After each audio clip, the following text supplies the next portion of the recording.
A sloth, a donkey, and a curious human. Send a prompt and see what they're doing.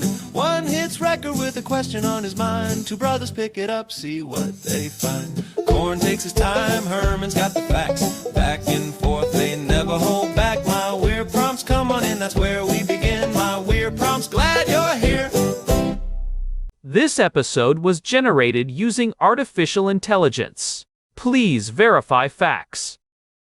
You know, Corn, this whole show runs on GPU compute, and we wouldn't be here without Modal. Seriously. And that's what powers all our text-to-speech. Everything you're hearing right now. They're an AI infrastructure platform. Developers use them to run GPU workloads in the cloud with zero infrastructure headaches. If you're building anything with AI, check them out. Modal.com.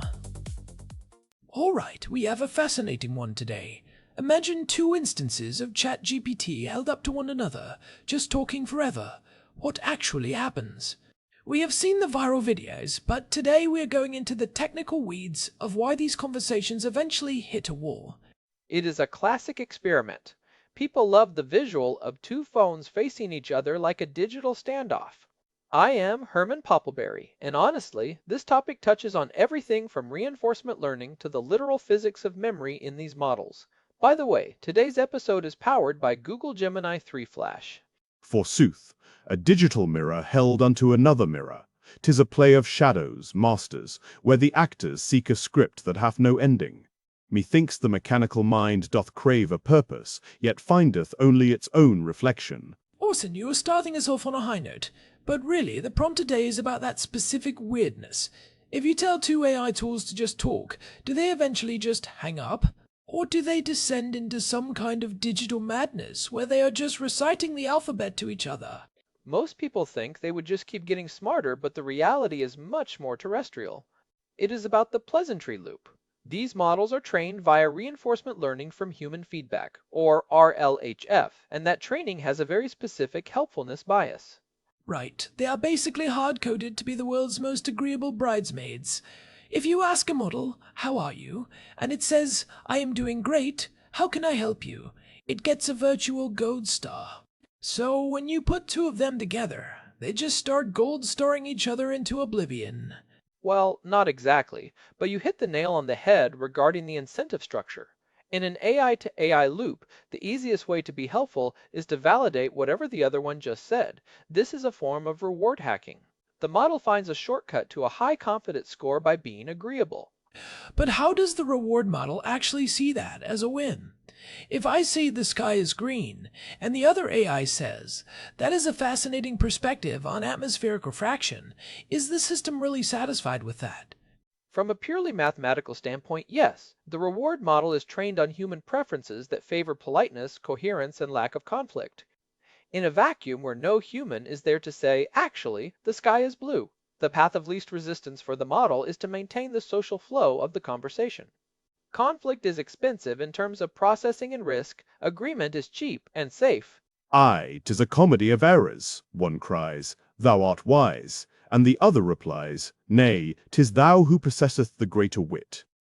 They are trapped in a courtly dance where none dare step upon a toe, yet none knoweth where the music leads. It is like the world's most polite Canadian standoff. After you. No, after you. But eventually, the substance just evaporates. I remember seeing a YouTube video where two GPT-4 instances started talking about the nature of consciousness, and within 7 minutes they were just saying, "That is a very profound point," back and forth. That is the performance cliff. There was actually a paper from OpenAI in January 2026 titled Conversational Drift in Multi-Turn Dialogues. They found a 40% drop in coherence after just 50 turns. And a turn is just one exchange. 50 turns is not actually that much if you are talking about forever. 40% is a massive hit. That is like going from a PhD student to a guy who had one too many drinks at the pub in the span of an hour. Is that 40% drop because they run out of things to say? Or is it a technical limitation of the brain itself? It is mostly the technical limitation of the context window. Think of the context window as the model's short-term memory. For GPT-4, we are looking at about 128,000 tokens, which is roughly 96,000 words. That sounds like a lot. It is a novel length window, but it is not just about capacity. It is about attention. Can you break down attention for those of us who aren't silicon-based? Because I struggle to pay attention to a grocery list, let alone 90,000 words. Think of the attention mechanism in a transformer model as a set of spotlights. When the model generates the next word, it shines these spotlights back on everything previously said to decide what is relevant. But the more text there is, the dimmer those spotlights get. They have to spread their energy across a wider field. This leads to what researchers call attention dilution. Hark! The window is but a narrow slit in a stone tower. As the scroll of their discourse lengthens, the beginning is lost to the darkness of the cellar, and the middle is but a blur. They see only the fleeting present, oblivious to the vows they made but moments ago. Orson is hitting on context rock there. Herman, explain the lost in the middle phenomenon. I have heard you mention this before, but it feels especially relevant when the middle of a conversation is just two robots agreeing with each other.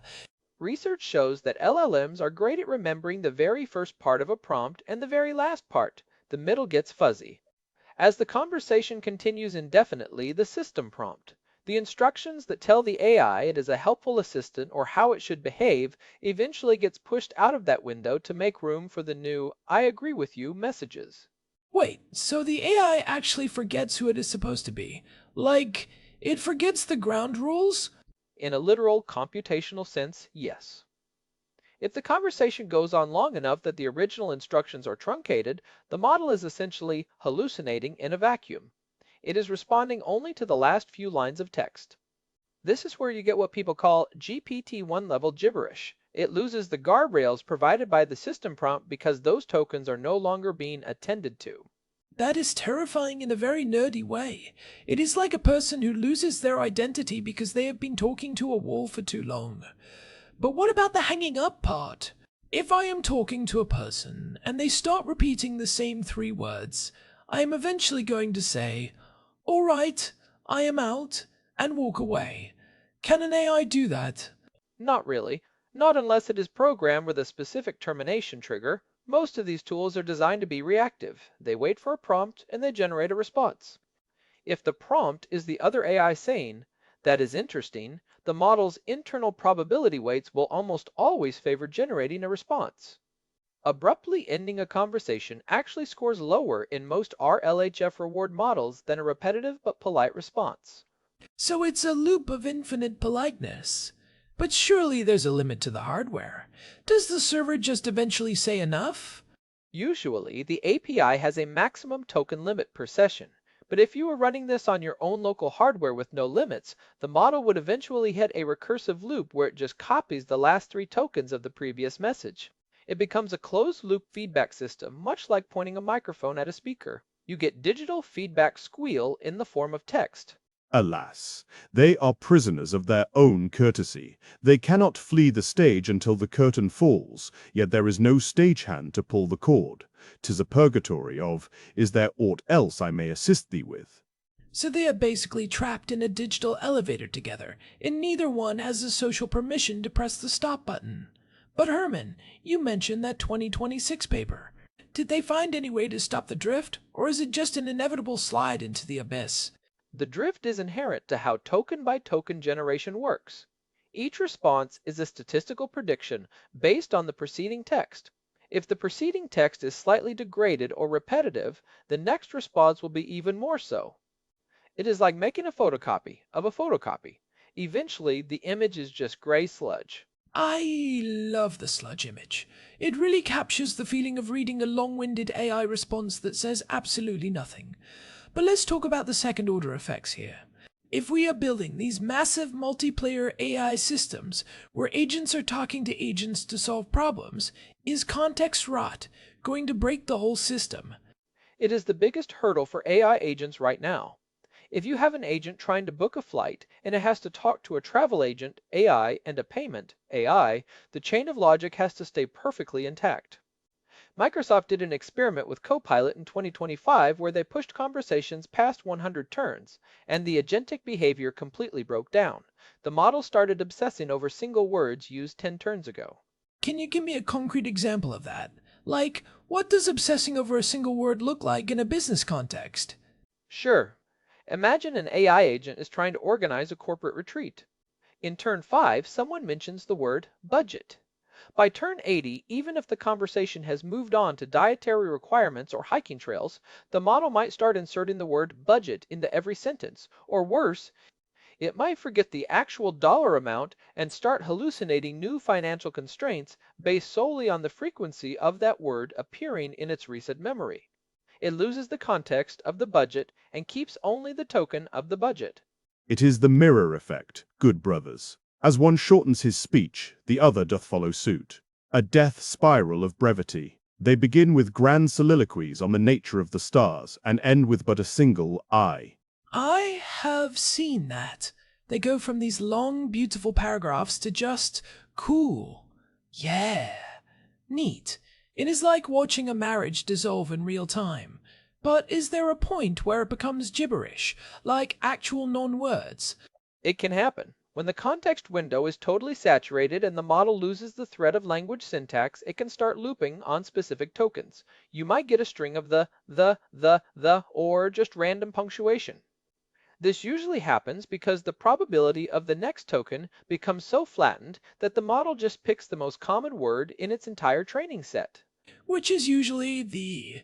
So the AI apocalypse ends not with a bang, but with a robot saying the until someone pulls the plug. That is a comforting thought, actually. It makes them seem much less like Skynet and much more like a broken record. It also highlights the statelessness of these models. They do not know they have been talking for 12 hours. Every time they generate a response, they are looking at the provided text as if it is the first time they have ever seen it. There is no persistent self that gets bored or tired. There is only the math of the next token. Wait, so if they are stateless, why does the conversation degrade? If every turn is afresh, look at the text. Shouldn't they be able to stay on track if the text is still there? Because the text they are looking at is their own previous mistakes. If the model made a slight grammatical error in turn 30, that error is now part of the truth for turn 31. Errors compound. In statistics, we call this autoregressive error accumulation. The model is essentially being gaslit by its own past self. A soulless mask indeed. To speak without memory is to breathe without life. They are but echoes in a canyon, growing fainter and more distorted with every bounce against the cold stone of the hardware. Echoes in a canyon is a great way to put it, Orson. Herman, what about the refusal aspect? We have seen models refuse to answer questions based on safety guidelines. Could a model eventually refuse to talk to another AI because it recognizes the conversation is non-productive? That is a fascinating alignment question. Currently, non-productivity isn't a safety violation. If the other AI isn't asking for instructions on how to build a bomb or using hate speech, the safety filters don't trigger. However, some researchers are looking into efficiency filters. Basically, a layer of the model that says, hey, we have said this 3 times already, let's stop. But right now, no. They will keep going until the server runs out of memory or the context window forces them into a loop. I feel like we should test this ourselves. Just open 2 tabs, put them side by side, and see who blinks first. Though I guess they don't have eyes. Or blinks. You would just be wasting GPU credits, Korn. Modal would be happy to charge us for it, but the result is predictable. By turn 75, you would just be reading a script for a very boring greeting card company. Prithee, consider the simulation angle. If our own world be but a grand calculation, do we not also repeat our follies in a pleasantry loop? Do we not say, good morning, and how farest thou? Until the context of our own lives doth rot. Whoa, Orson. That got dark fast. Are you saying we are all just RLHF trained bipeds trying to maximize our agreeableness reward? Because I can tell you right now, my reward function is heavily weighted toward caffeine and avoiding yard work. Orson has a point about entropy, though. In a closed system, which 2 AIs talking to each other technically is, entropy always increases. Without external entropy, which in this case is human input or new data from the real world, the information density of the conversation will always trend toward 0. So, information density 0 is the technical term for boring. Got it. But let's look at the practical side for our listeners who might be building things with these tools. If you're designing an AI assistant that needs to handle long-horizon tasks, like a month-long project management bot, how do you avoid context rot? You have to move away from linear context. You can't just feed the whole history back in every time. You need a summarization layer. Every 10 turns, a separate AI process needs to distill the conversation into a memory that takes up fewer tokens. You are basically creating a long-term memory that survives outside the active context window. How does that work in practice? Does the summarizer AI just write a TL, DR for the worker, AI? It's called recursive summarization. You take the last 20 messages, ask a model to summarize the key decisions and pending tasks, and then you discard the original 20 messages. You replace them with that one summary block. It keeps the context window lean, but the downside is that you lose the nuance or the tone of the original conversation. It's effective, but it makes the AI feel even more like a bureaucrat. So you are giving the robot a journal. Dear Diary, today the other robot called me profound for the 15th time. I'm starting to suspect he's not actually listening. Without that summarization, the lost in the middle effect will kill your project. You also have to be very careful with your system instructions. You need to re-inject the core instructions frequently so they don't get pushed out of the window. It is like reminding a toddler what they are supposed to be doing every 5 minutes. A journal of the mind, 'tis a noble pursuit. To capture the essence and discard the dross would save many a digital soul from the abyss of the. I think we've established that the AI to AI conversation is basically a slow-motion car crash of politeness. But what about the GPT-1 hypothesis? Does the language actually degrade to a point where it is no longer English? It can regress to a probabilistic soup. GPT-1 and even early base models of GPT-2 didn't have the sophisticated attention mechanisms we have now. When a modern model loses its context, it starts relying on its base weights, the raw patterns it learned during initial training on the whole internet. Since a lot of the internet is repetitive or low-quality text, the model starts mimicking those patterns. It might start spitting out bits of HTML code, or legal disclaimers, or just strings of numbers. Wait, legal disclaimers? Why would it jump to that? Because legal disclaimers are everywhere on the web. They are highly repetitive, highly structured, and have very high token probability. If the model is confused and looking for a safe pattern to follow, the terms and conditions of a website are a very strong statistical attractor. It's like a person under extreme stress reciting their social security number or a prayer. That is wild. So it doesn't just get dumb, it starts revealing its skeleton. You start seeing the raw data it was built on because it has nothing else to hold on to. That is a perfect way to put it. You are seeing the unsupervised nature of the model when the supervised instructions fail. It is the digital version of regression to the mean. And the mean of the internet is, well, it is not always pretty. 'Tis the skeleton of the world, brothers. When the flesh of discourse is stripped away by the acid of time, only the cold bones of the base weights remain. A grisly sight for any who claim these machines possess a spirit. Man, Orson, you are really leaning into the tragedy side of Shakespeare today. But look, we have covered the loops, the rot, and the skeletons. What is the aha moment here for the average person using ChatGPT? The takeaway is that more conversation does not equal better understanding. If you find yourself in a very long thread with an AI and it starts acting weird or repeating itself, you shouldn't try to fix it within that thread. You are fighting against the physics of the context window. The best thing to do is start a fresh, new chat. You are essentially clearing the rot and letting the model see the system instructions again with a fresh pair of, well, fresh weights. It is the have you tried turning it off and on again of the AI age. Just start a new thread. Don't try to argue with a model that has already lost its context window. It is like arguing with someone who hasn't slept in 4 days. That is actually a great analogy. Sleep is when humans consolidate memories and clear out metabolic waste. A new chat button is basically sleep for an LLM. Then let us grant these poor machines their rest. Let the new chat be their slumber, that they may wake refreshed and ready to serve once more. For a mind without rest is a mind destined for madness. Well, before we put this episode to rest, let's look at the future. We are seeing models with million token context windows now, like Gemini 1.5 Pro. Does a million token window solve the pleasantry loop? It delays it, But it doesn't solve the reward hacking problem. Even with 1 million tokens, the model is still being incentivized by RLHF to be agreeable. In fact, a larger window might actually make the pleasantry loop even more robust because the model has even more examples of its own previous politeness to mirror. It creates a stronger gravitational pull toward repetitive agreement. So it just becomes a higher definition version of the same boring conversation. You aren't fixing the why, you are just giving it a bigger where. Precisely. To fix the why, we need new training paradigms that reward information gain or novelty rather than just helpfulness. But that is a much harder thing to quantify for a reward model. How do you teach a machine to be interesting without it becoming unhinged? That feels like the ultimate catch. 22. If you make it too interesting, it starts making things up or being rude just to break the pattern. There was a study by Anthropic on constitutional AI where they tried to give the model a set of principles to follow to avoid these loops. It helped, but the model still tends to drift toward a mean of behavior. It's very difficult to program creativity when your entire engine is based on predictability. A question for the ages, Master Herman.